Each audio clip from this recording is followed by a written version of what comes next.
Infinite में आप सभी का बहुत-बहुत स्वागत है।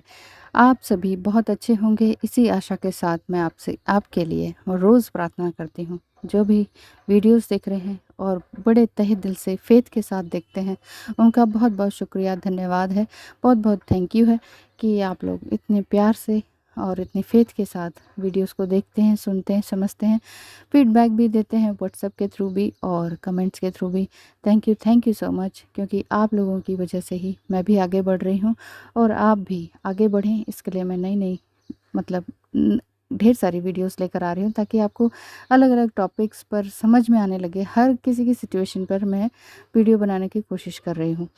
तो आपको और कौन-सी तरह की वीडियोस चाहिए, किस सिचुएशन पे चाहिए, कैसे क्या डील करें, इस पर एक बार मुझे कमेंट कर दीजिए। जितना हो सके मैं अपनी तरफ से कोशिश करूँगी समझाने की, बताने की।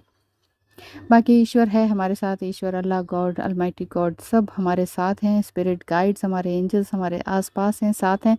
जो भी माँगना हो ईश्वर से माँगे, अपने एंजल्स से माँगे, स्पिरिट गाइड से माँगे, क्योंकि इंसान के पास जाके तो उतना सैटिस्फैक्शन आपको नहीं मिलेगा। किसी इंसान को ना चाहें, अ, चाहना तो है तो ईश्वर को चाहें सबसे पहले तो। जिन्हें भी चाहते हैं ईश्वर से प्रार्थना करें कि वो आपके पास आ जाएँ। जिन्हें भी चाहते हैं उनको आप ढेर सारा लव वाइब्रेशंस भेजें। तो चलिए आज बात करते हैं डिवाइन फेमिनाइन अगर नार्सिसिस्टिक पेरेंट्स या फिर कलीग्स या फिर सिबलिंग्स इनके साथ घिरे हुए हैं और उनके साथ रहना ज़रूरी पड़ जा रहा है, तो उनसे किस तरह से डील करें। देखिए, अधिकतर नार्सिसिस्टिक, पहले तो नार्सिसिस्टिक शब्द को समझ लिया जाए, क्योंकि इन शब्दों में और डीएम में बहुत थोड़ा-सा ही अंतर है। बार-बार ये लगता है कि डीएम जो है, अगर आपके डिवाइन मस्कुलाइन हैं और अगर आप ट्विन फ्लेम जर्नी में हैं, तो ये चीज़ें आपको समझ में आने लगेंगी। क्योंकि डीएम जो है ना, उसी तरह का बिहेव करते हैं जैसे नार्सिसिस्टिक करते हैं। तो जब मैं 2017 में अवेकन हुई थी, तो मुझे समझ नहीं आ रहा था कि इनका बिहेवियर कैसा है। ये कैसा बिहेवियर है कि ऑन ऑफ का सिचुएशन रहता है, रिस्पॉन्सिबिलिटी निभाते भी हैं लेकिन दिखता नहीं है, प्यार करते भी हैं लेकिन दिखता नहीं है, तो समझ में नहीं आता था कि क्या करें। तो बनते-बनते बिगड़ती जा रही थी बातें, बहुत बनाने की कोशिश करी, घर को बचाने की कोशिश करी, बिगड़ती जा रही थी। तो फिर धीरे-धीरे मेरे सामने वीडियोज़ आई नार्सिसिस्टिक पर्सनैलिटी डिसऑर्डर की। तो ऐसे में उस चीज़ को देखा, उसके लक्षण देखे, उनके सिम्पटम्स देखे, एक्शंस देखे कि क्या-क्या होते हैं नार्सिसिस्टिक पर्सनैलिटी डिसऑर्डर पर्सन के। तो मुझे ये लगा कि मेरे पर्सन यानी कि जो डिवाइन मस्कुलाइन है, वो यही बीमारी से ग्रस्त हैं। तो करते-करते साल बीत गया और इतना स्टडी किया, समझने लगी और उन्हीं चीज़ को फ़ॉलो करने लगी कि इनके साथ कैसे बिहेव करना चाहिए। इवन साइकोलॉजिस्ट, साइकियाट्रिस्ट के पास भी गए, दोनों ही हम। तो मैंने तो ये कहा था कि आप दिखाइए, आपको ज़रूरत है। उन्होंने मेरा अपॉइंटमेंट, मेरा नाम लिखवा दिया और सिर्फ़ एक अपॉइंटमेंट लिया। तो मुझे अंदर भेज दिया गया, बोले कि क्या चाहिए? किसका इलाज करना है? मैंने कहा ठीक है, मेरा ही इलाज कीजिए, क्योंकि भीड़ में तो इतने सारे लोग थे, उनके सामने तो मैं क्या बोल सकती थी कि अपना क्यों नहीं करवाया? मेरा अपॉइंटमेंट क्यों ले लिया? तो इस तरह से बहुत सारी अप्स एंड डाउन्स हुए लाइफ़ में, बहुत ही तोड़-मरोड़ के रख दिया था ट्विन फ्लेम जर्नी ने। लेकिन बहुत ज़्यादा काँटे, दुःख, तकलीफ़ मिलती है ना, तो ये समझिए कि इसके बाद कुछ कुछ नया न सवेरा आने वाला है। तो देखिए, अगर आप किसी नार्सिसिस्टिक डीएम से या पेरेंट्स से या इस तरीके के लोगों से जूझ रहे हैं, तो वो इस तरह के होते हैं कि अब हमेशा स्पॉटलाइट में ही रहना चाहते हैं, हमेशा अटेंशन चाहते हैं। यू कैन से कि दे आर अटेंशन सीकर, ये कह सकते हैं। वो बार-बार चीखेंगे, चिल्लाएँगे, अपनी उपस्थिति को दर्ज कराएँगे कि देखो मैं हूँ, आई एम अलाइव, मैं यहाँ हूँ, मैं तुम्हारे सामने हूँ। इवन अगर वो दूसरी कंट्री में भी रहते हैं, तो वो जब तब फ़ोन कॉल या वीडियो कॉल, आजकल तो यही सब है, तो वीडियो कॉल कर के आपको परेशान कर देंगे। तो आपको ये लगेगा कि ये इस तरह का बिहेवियर क्यों है? अब वो रिश्ते में अगर आपसे बड़े हैं या कोई इस तरह के हैं, तो आपको ये लग सकता है कि ऐसा क्यों? तो उनको आप मना भी नहीं कर सकते। तो लेकिन फिर भी आपको अपने आप को थोड़ा-सा स्ट्रॉन्ग तो करना ही पड़ेगा, क्योंकि इस तरह के लोग हमेशा steel the party, steel the show करने की सोचते हैं कि हमेशा मैं ही रहूँ, मैं ही रहूँ। किसी की भी पार्टी हो, मैं छाया रहूँ। मैं पार्टी दे रहा हूँ तो मैं तो चाहूँगा ही चाहूँगा, दूसरा पार्टी दे रहा है तो उसमें मैं ही रहूँ। तो बहुत ही कैरिज़मेटिक कैरेक्टर के होते हैं, इन्हें बाहर वाले तो समझ ही नहीं पाते, लेकिन जो इनके साथ रह रहा होता है ना, उन्हें बड़ी दिक्कत होती है। वो किसी और को कह भी नहीं सकते कि देखो ये ना ऐसे-ऐसे बिहेव करते हैं मेरे साथ गलत।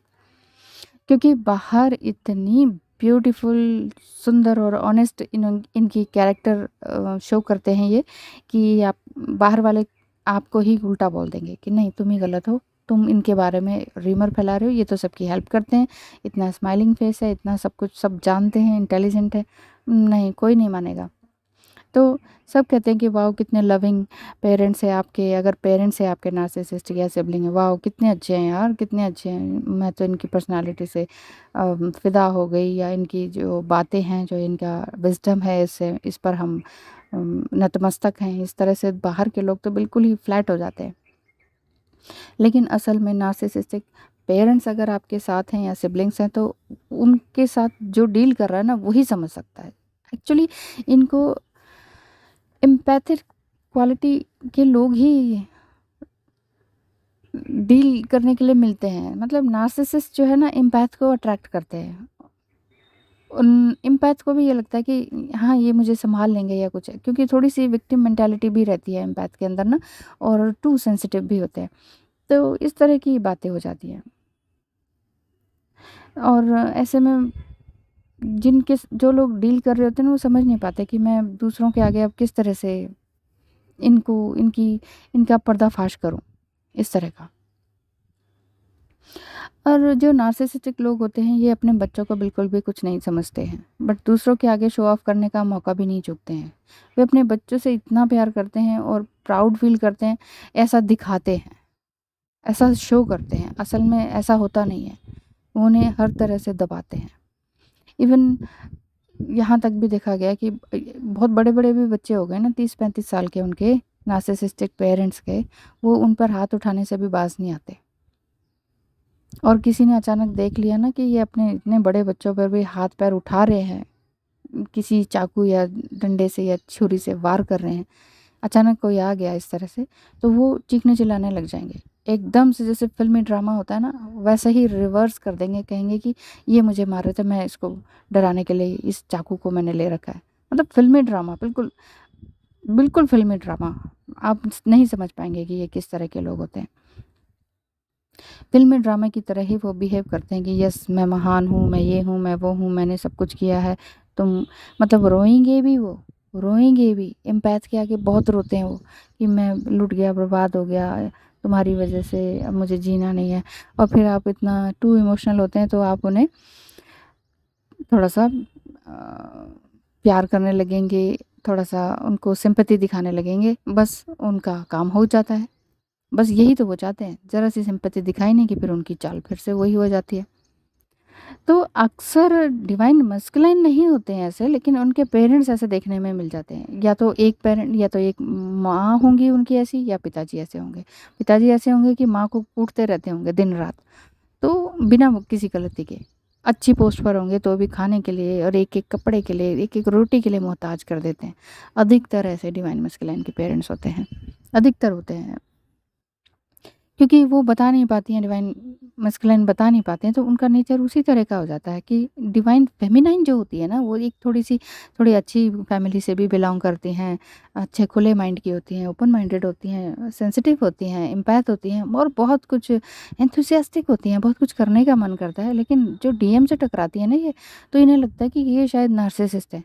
अब जब शादी भी अगर हो जाए ना, तो इनके पेरेंट्स अगर नार्सिसिस्ट हों, तो आप तो कहीं के नहीं रह जाते। क्योंकि वो जो पेरेंट्स होते हैं, वो ये कहते हैं चित्त भी मेरी पट भी मेरी, बहुत ज़्यादा मैनिपुलेटर होते हैं। तो ये रो धोकर अपने बच्चों से काम निकलवाने में माहिर होते हैं। बच्चे हैं, बहू हैं, किसी से भी रो धो के अपना अपना सिक्का चलाने वाली बात हो जाती है इनकी। एक्चुअली वो सिर्फ मगरमच्छ के आंसू होते हैं। वो मैं, मेरा, बस मी, माइन एंड माई सेल्फ, बस इसी में ध्यान देते हैं। मतलब सेल्फ लव जिसे कहते हैं ना, वो उन्हें पता नहीं है, लेकिन ऐसा लगता है कि यार ये कितने कितने सेल्फिश हैं, कितने सेल्फिश हैं। इन्हें ना बच्चों से प्यार, ना पोता-पोती से प्यार, ना इन्हें इन्हें ना इन्हें अपने बच्चे की जीने मरने का कोई मतलब कोई मैं क्या बताऊँ? इवन बच्चे का या किसी का कोई एक्सीडेंट हो गया, खून बह रहा है, तो इनको कुछ नहीं होता, इन्हें कुछ नहीं होता, इन्हें कुछ नहीं होता, सच में मैंने खुद देखा है, इन्हें कुछ फ़ील नहीं होता। मान लीजिए आप एक डिवाइन फेमिनाइन हैं, डिवाइन मस्कुलिन से आपकी शादी हुई है या जो भी है उनके साथ रह रहे हैं, तो अगर डिवाइन मस्कुलिन के पेरेंट्स इस तरह के हैं, हो जाते हैं किसी-किसी के ना, सबके नहीं होते पर होते हैं। तो मान लीजिए कहीं चोट लगी, खून बह रहा है, बहुत एक्सीडेंट हो गया, आप उन्हें इस तरह से घबरा के बताएँगे ना ऐसा हो गया, प्लीज़ हेल्प करें, वो बिल्कुल शांत रहते हैं। उनके अंदर अजीब-सी खुशी उनकी आँखों में दिखाई देती है। बहुत ही डेंजरस टाइप के लोग होते हैं ये। ये कुछ एक्शन नहीं लेंगे, ये कुछ कहेंगे ही नहीं। आप सोचेंगे क्या मैं ये पत्थर से या दीवारों से बात कर रही हूँ? मैंने इतनी बड़ी एक्सीडेंट की खबर बताई है, सच में सामने दिख रहा है, खून बहता दिख रहा है, ये कुछ कहते नहीं। ये सच में न्यूट्रल रहते हैं, ये बिल्कुल शांत रहते हैं। आपका मन करेगा मैं अपना सिर दीवार पे दे मारूँ, मैं क्या करूँ? अब कहीं के नहीं रहते, मतलब इनके साथ जीना बहुत मुश्किल है। इसलिए इनसे डील करने के लिए सिर्फ़ और सिर्फ़ आप भगवान से प्रार्थना कर सकते हैं, क्योंकि ये लोग तीज, त्योहार, बर्थडे पार्टीज़, होली, दिवाली, इस तरह के जो भी त्योहार हैं, इसमें हंगामा करने से बाज़ नहीं आते हैं। उस दिन तो ये हंगामा करेंगे ही करेंगे, कोई ना कोई बहाना लेके मैं मर जाऊँगा, मैं मर जाऊँगी, तुम निकल जाओ, हम निकल जाएँ, फ़ैसला करो, आज फ़ैसला हो जाए। इस तरह की बातें इनके मुँह में हमेशा ही चढ़ी रहती हैं और आप सोचते हैं क्या करें? त्योहार मनाएँ और अपनी अपनी खुशियाँ मनाएँ या इनका मातम ही देखते रहें?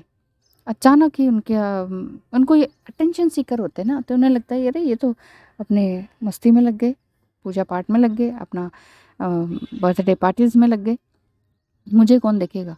तो ये उस दिन हंगामा कर देते हैं, चाहे घर में कितना ही अच्छा सात्विक माहौल हो ना, उस दिन ये हंगामा कर देते हैं। तो मैंने जो देखा हुआ है मैं वो सब कुछ बता रही हूँ। इनसे निकलना बहुत मुश्किल होता है और डीएम को समझाना भी ऐसे में बहुत मुश्किल होता है कि देखो जी आपके पेरेंट्स इस तरह से हैं, निकलिए प्लीज़ यहाँ से, नहीं तो हम बच्चों समेत ही ख़त्म हो जाएँगे। ये नहीं मानते, कहते तुम कल की आई, तुम क्या बताओगी मुझे? मेरे पेरेंट्स हैं, ये है वो, नहीं समझ में आता। लेकिन जब वो असल में जब अपना असली रंग जिसे कहते हैं ना, वो दिखाते हैं ना, तब इन्हें अकल ठिकाने आ जाती है डीएम की। तो मैं ये कह रही हूँ अगर मान लीजिए देखिए आपके नहीं है, आपके डीएम के पेरेंट्स भी बहुत अच्छे हैं, आप भी बहुत अच्छे हैं, आपके पेरेंट्स भी बहुत अच्छे हैं। ये तो भगवान की नेमत समझिए आप अपने आप को। आप बहुत खुशनसीब हैं कि आप सब अच्छे माहौल में हैं। लेकिन हाँ, डीएम और डीएफ का सेपरेशन ज़रूर होता है। उस सेपरेशन को झेलना सबके लिए मुश्किल होता है। सबके लिए ही मुश्किल है। चाहे किसी के पास बहुत पैसा है, चाहे नहीं है, या सबके पेरेंट्स बहुत अच्छे हैं कि नहीं है। सेपरेशन का पीरियड क्योंकि आप अपने प्यार से, अपनी आत्मा से दूर हो जाते हैं ना, इसलिए तकलीफ़ होती है। तो ऐसे में जैसे अब ये नार्सिसिस्टिक की बात हो रही है, अगर सिबलिंग्स हैं, बड़े हैं, उनसे तो डील करना ही होगा। क्योंकि ये अचानक से कहेंगे आई लव यू, दूसरे ही पल कहेंगे आई हेट यू, तुमने मेरा जीवन व्यर्थ कर दिया, बर्बाद कर दिया, जब से तुम आई हो मेरा जीवन ही हेल हो गया।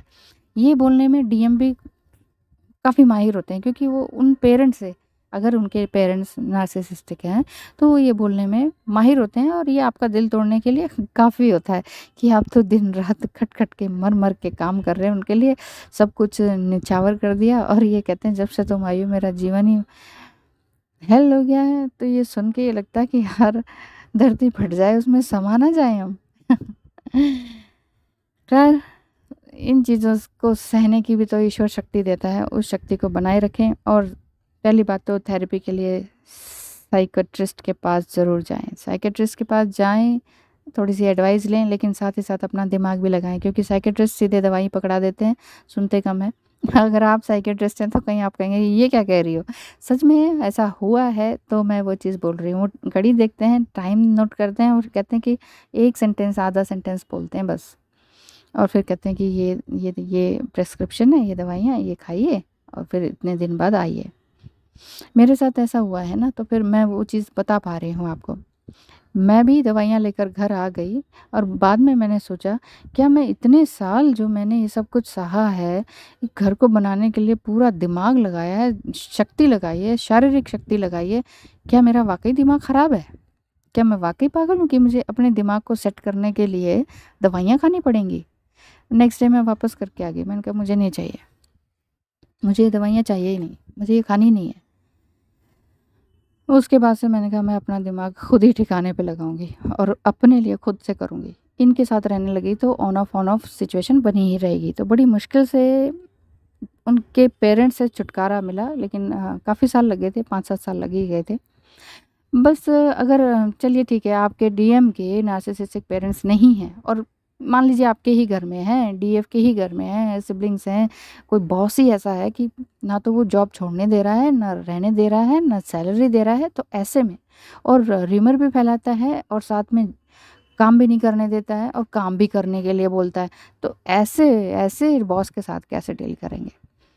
यही बात है ना, क्योंकि ये कोई भी लेवल के हो सकते हैं, हस्बैंड, वाइफ, ससुर, सास, मम्मी, पापा, भाई, बहन, बॉस, है ना? तो ये तो नार्सिसिस्टिक पर्सनैलिटी डिसऑर्डर है। तो इसके लिए या तो आप साइकियाट्रिस्ट के पास जाएँ, उनको किसी तरह से लेके जाएँ, ये एकदम से तो जाते नहीं हैं। जिस दिन आप अपॉइंटमेंट फिक्स भी कर देंगे ना, उस दिन भी घर छोड़कर भाग जाते हैं। इस तरह का इनके ड्रामे चलते ही रहते हैं। मैं मर जाऊँगा, कट रहा हूँ, मैं रेलवे स्टेशन के पास खड़ा हूँ, मुझे लेने आ जाओ। ये सारे ड्रामे, मैं चाकू से हाथ काट लिया, ये वो, ये सारे ड्रामे लगातार चलते रहते हैं और आप बार-बार झुकते रहते हैं, बार-बार झुकते रहते हैं। ये कभी सुधरते नहीं हैं। नहीं सुधरते, नहीं सुधरते, नहीं सुधरते। इनका कोई इलाज नहीं है, ये मैंने बहुत अच्छे से स्टडी किया है। जो भी नार्सिसिस्टिक पर्सनैलिटी डिसऑर्डर के होते हैं, उनके लिए डॉक्टर्स भी ये कहते हैं, इसका कोई इलाज नहीं है। तो ऐसे रिश्ते को छोड़ देना, तोड़ देना ही ज़रूरी है, क्योंकि एक बार तो बोल्ड स्टेप उठाना ज़रूरी होता है, ठीक है? तो या तो उन्हें साफ-साफ कह दें कि ये ठीक नहीं है, यू कांट हर्ट मी, लेकिन वो नहीं मानेंगे। दूसरा तीसरा तरीका बता देती हूँ कि अगर ये बहुत ज़्यादा टॉक्सिक और डेंजरस हो तो कट द कनेक्शन। अब कट द कनेक्शन मैंने तो बोल दिया, आप कहेंगे कितना आसान है कट द कनेक्शन। स्टेप तो आपको ही उठाना पड़ेगा ना, बोल तो दिया है, स्टेप मैंने भी उठाया तो आप भी उठा सकते हैं। ज़िंदगी ये ऐसे ही नहीं बिताई जा सकती ना डर डर के कि नहीं चलो कोई तो है, नहीं ऐसा ना करें। आप अकेले हैं तो क्या हो गया, अकेले हैं तो क्या गम है ना? ईश्वर है तो सही आपके साथ, ईश्वर, अल्लाह, गॉड जो भी कहें, एक स्टेप, भगवान कहता है एक स्टेप, मैंने तुम्हें इस मुसीबत में डाला है, तुम्हारे पिछले जन्म के कर्म है, एक स्टेप उठाओ, मैं तुम्हारा हाथ पकड़ के खींच के निकालूंगा इस दलदल से। उस दलदल से बाहर निकलने की विचार शक्ति तो उत्पन्न कीजिए, एक्शन तो लीजिए। दूसरा कदम भगवान खींच के हाथ से निकाल देता है, ये विश्वास मानिए। तो हिम्मत ना हारें, आगे बढ़ते रहें और ना ही उनसे किसी प्यार और मैच्योरिटी की उम्मीद करें कि वो ना कभी तो मैच्योर हो जाएंगे, नहीं होते। ये बूढ़े भी हो जाए ना, 80-70 साल के भी मैंने लोग ऐसे देखे हैं, चीखते चिल्लाते रहते हैं, मरते मारते रहते हैं, अपना ही उल्लू सीधा करते रहते हैं, मैनिपुलेटिव होते हैं, रो धो के अपने काम बनाते हैं। अब एज हो जाए तो और ज़्यादा हो जाते हैं ये, देखो मैं बूढ़ा हो गया हूँ, बूढ़ी हो गई हूँ, मुझे ऐसे छोड़ सड़क पे छोड़ रखा है, ये है वो है। महल में रह रहे होंगे लेकिन इनके मुंह पे वर्ड्स ऐसे होते हैं, मुझे इसने ना सड़क पे छोड़ दिया। तो ऐसे लोगों से अगर आप डील कर रहे हैं तो इनसे बिल्कुल कट ऑफ हो जाइए। चाहे आपके हस्बैंड हैं जिन्हें आप कार्मिक कहते हैं, ये नार्सिसिस्टिक पर्सनालिटी डिसऑर्डर भी हो सकता है, जो ये इस तरह की खतरनाक भयानक स्थितियां आपके सामने पैदा कर देते हैं। तो इनसे बाहर निकलिए, किसी भी तरह के प्यार और मैच्योरिटी की उम्मीद मत कीजिए। ये चाहे कितना ही कहें मैं मर रहा हूँ, किसी से फ़ोन करवाएं, डॉक्टर से, पेरेंट्स से, किसी से भी फ़ोन करवाएं, तो आप पसीज के वापस मत जाइए कि अरे बेचारे हैं, क्योंकि आप टू सेंसिटिव हैं। आप सोचते हैं तकलीफ में है बंदा, यार मेरी वजह से तो नहीं है, कहीं मर ना जाए, ये ना, जाने दीजिए। ऐसी सोल भटक रही है पहले ही यहाँ पर, जाने दीजिए। अगर उसको जाना ही है यहाँ इस धरती से तो जाने दीजिए। और क्या कहती हूँ मैं, यही कह रही हूँ कि अपने जो इन्फॉर्मेशंस हैं या राज की बातें हैं ना, ऐसे नार्सिसिस्टिक लोगों से बिल्कुल भी शेयर ना करें। जो भी मन में है या जो करना चाहते हैं, कभी वो क्योंकि वो आपसे सिंपैथी ले लेते हैं, उसके बाद नॉर्मल हो जाते हैं। 2 दिन में आपसे हर तरह की आपके मन की बात उगलवाते हैं और उसके बाद आप पर उसी का ही वार कर देते हैं। तो इसीलिए अपने मन की बात शेयर उनसे बिल्कुल भी ना करें। अपने से बड़ों की हेल्प ले लें, कोई टीचर की, कोई कोच की या दादा दादी अगर इस तरह के हैं समझदार, तो उनसे आप ले सकते हैं। क्योंकि ऐसे में बड़ा मुश्किल हो जाएगा, आपको कॉर्ड कट तो करना ही पड़ेगा, एक एक्शन तो लेना ही पड़ेगा, उनसे दूर भागना ही पड़ेगा, क्योंकि ऐसे लोग कभी सुधरते नहीं हैं। तो डिवाइन फेमिनाइन को अगर इस तरह की पर्सनैलिटी डिसऑर्डर के लोग आस-पास मिलते हैं, कोई भी हैं वो आपके, क्योंकि डिवाइन फेमिनाइन ज़रूरी नहीं है ना कि डिवाइन मस्कुलाइन से ही मैरिड हों। तो अगर आपके हस्बैंड इस तरह के हैं, आपके सास-ससुर इस तरह के हैं, तो आपको यहाँ से निकलना ही होगा। अपने खातिर, अपने बच्चों की खातिर, अगर आपके बच्चे भी हैं तो आपकी रिस्पॉन्सिबिलिटी बनती है अपने बच्चों को सही और साफ़-सुथरी ज़िंदगी देना। तो एक स्टेप उठाइए, भगवान आपके साथ ज़रूर होता है, और मैं भी आपके लिए प्रे करती हूँ कि इस तरह की सिचुएशन से निकलने के लिए ईश्वर आपको असीम ऊर्जा और शक्ति प्रदान करे। Thank you so much video को देखने, सुनने, समझने के लिए। प्लीज़ अपनी ज़िंदगी को बचाएँ, साथ ही साथ अपने आने वाले भविष्य को बचाएँ, बच्चे हैं तो बच्चों की ज़िंदगी को बचाएँ, और अपने डीएम की एनर्जी के साथ अगर आप हैं, डीएम, डीएफ की एनर्जी में, यानी कि ट्विन फ्लेम जर्नी में हैं, तो डीएम को भी अपना लव वाइब्रेशंस भेजें और किसी के पीछे ना भागें। डोंट चेज़ एनीवन, बस चेज़ करना है तो ईश्वर को चेज़ करें, सब कुछ मिलेगा, सब कुछ मिलेगा। एवरीथिंग, मतलब अबंडेंस ऑफ एवरीथिंग आपको ऊपर हाथ फैलाने से, ऊपर देखने से मिलेगा। नीचे धरती पर सब कुछ ऐसा ही है, ठीक है? तो ध्यान रखें अपना और अपनों का। Thank you so much. Wish you all the best.